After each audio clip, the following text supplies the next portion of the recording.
বাংলাদেশে এমনি এরকম বহু মানুষ মারা গেছে। যিনি ক্রিমিনাল তাকে ক্রিমিনালের মিউজিক ফেস করতে হবে, তাদের বিচারের আওতায় নিয়ে আসতে হবে, এইটাই আমি বিশ্বাস করি। আমি যখন কোনো প্রতিবাদ করতে যাই তখন মানুষের প্রথমত একটু সন্দেহ হয়। বেশিরভাগ গল্প যখন দালালের, তখন আমার দালাল না আমি, এইটা প্রমাণ করতে আমার এক জীবন চলে যাবে, এইটাই আমি বিশ্বাস করি। এই পর্যন্ত আমি যতগুলা মামলা করছি হাইকোর্টে, যতগুলা পাবলিক ইন্টারেস্টে কাজ করছি, কোনোটাই আমার জন্য ছিল না। কারণ হচ্ছে কি, আমি এইসব লোকের বিরুদ্ধে কথা বলতে গিয়ে এত বড় বড় শত্রু টানছি, আপনি চিন্তাই করতে পারবেন না। এইগুলা কেউ কখনো এটা অ্যাকোমোডেটই করতে পারবে না। তরুণদের মাঝে এটা ছড়াই দিতে চাই যে বেঁচে থাকার, প্রচন্ড বেঁচে থাকার লোভ কমাইতে হবে।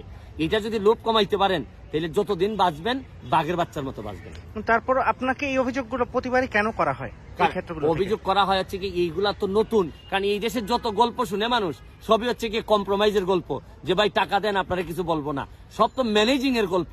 এই অসংখ্য গল্পের মধ্যে আমি যখন কোনো প্রতিবাদ করতে যাই তখন মানুষের প্রথমত একটু সন্দেহ হয়। আর আমি এমন একটা দেশে জন্মাইছি ভাই, বেশিরভাগ গল্প যখন দালালের, তখন আমার দালাল না আমি, এইটা প্রমাণ করতে আমার এক জীবন চলে যাবে। Thank you.